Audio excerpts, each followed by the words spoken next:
Welcome back. Welcome back. Midfield pressure and building once again. Thank you for rocking with me one more time.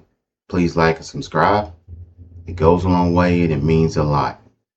Okay. Free agency is ready and wide open in the NBA right now. And again, one more time, the GOAT, some people's GOAT, not my GOAT, but the GOAT of this era, I should say, LeBron James, is on the move once again.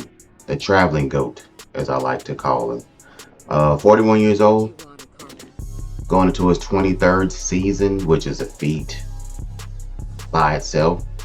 Uh, Probably number two in my book of all time. I mean, Bean is up there, Kobe is up there also, but LeBron James is on the travels once again. Hearing a lot of chatter about him probably going to Golden State, which that would be crazy to see him, Steph Curry, possibly Anthony Davis, even though Washington said they don't want to trade Anthony Davis, but you never know. Teams are persuasive these days. But if he were to end up in Golden State, that would be absolutely ridiculous with those three. And if they were also able to keep Draymond with that, it would probably be the oldest team in the league. But if they could somehow manage to string together 50 games together and gather themselves for the playoffs, they could probably make a strong run. But I don't know if they have the youth or the bench to be able to win a championship. Now, would this be a failed try at a fifth championship for LeBron? I think so. He can say what he wants. The public can say what they want. He's still chasing Michael Jordan. The points he has, of course, all-time scorer and playing forever, playing 20 plus years. It's all great, but we still need six. Jordan gave us six. Uh, I don't know if this would still put a dent. What do you guys think about the dent in the legacy so far? Do you think jumping around to multiple teams actually helps the legacy or hurts? Because this year and the year before, he was probably the second option on the team. He's no longer the star of the team. His name is star status for sure, but his play has been number two or three. Do you think it's worth being number two or three on a team and still playing, chasing championships, or would you want to be the guy? Because we're talking about LeBron James and Michael Jordan here. We're talking about and other GOATs, Tim Duncan and Kobe and those guys. Those guys are in a different building when it comes to champions. You know, LeBron has cemented himself into a completely different room than your average 2 to 3 championship guy. He's in that room with Michael Jordan, Magic Johnson, Larry Bird, Kobe, Tim Duncan, those guys. 4+ championships, Bill Russell, of course, and a few others in the past. But he's in that room, that secular room with those guys. Do you think the movement of teams puts a taint on that legacy with him jumping around and not staying with one organization and building it from the ground up, as the old school players like to say, quote unquote? Of course, we all know he did the decision or whatever in Miami, and he did the decision to go to LA, and they won there. Do you think that actually hurts or helps his legacy at this point and the longevity? Does that actually do anything to his legacy? Does it help it? Does it hurt it? Does it feel like he's the GOAT because he has played the longest?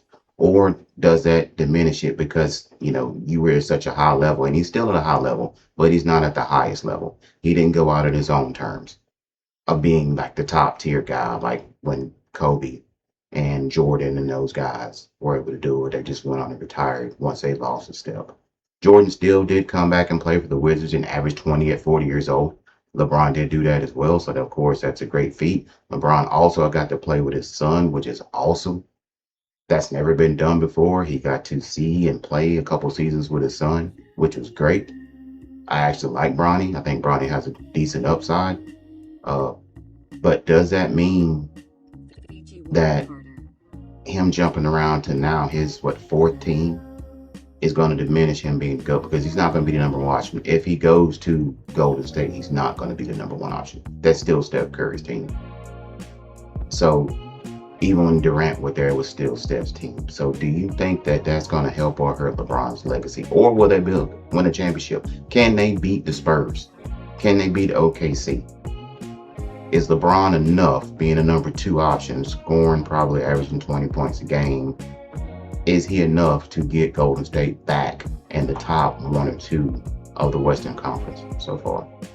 Uh, and how you feel about him being the GOAT with him going to a new team? Do you think he has a couple years? If he pulls one out this next year, does that cement him above or equal to Jordan and Kobe with 5? Kobe has 5, Duncan has 5, Jordan has 6, obviously. Does that take him up a step closer to Michael Jordan? Or is he still going to be below Michael? That's a great question. I'd love to hear your thoughts and comments. If your agency is wide open, the Knicks are still the champions. FYI, in case you forgot, I won't let you forget. The Knicks are still on top. But yeah, it's a great question about free agency. A lot of movement going on. Kawhi going back to Toronto. I think it's great. He's going back to the Six, doing his thing. Very interesting season coming up. The draft, AJ. I'm interested to see what they're going to do if they are able to keep Anthony Davis. I think they got a solid core with Trey as well. But yeah, what do you think about LeBron going to another team so far?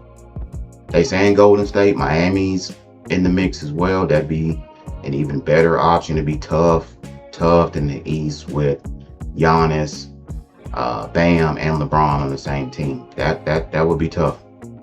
So, is he going back to Miami? Is he going to Golden State? What do you guys' thoughts? I'd love to hear it. So, yeah, with that being said, Mea Good Pressure once again. Until next time, hold it in the road.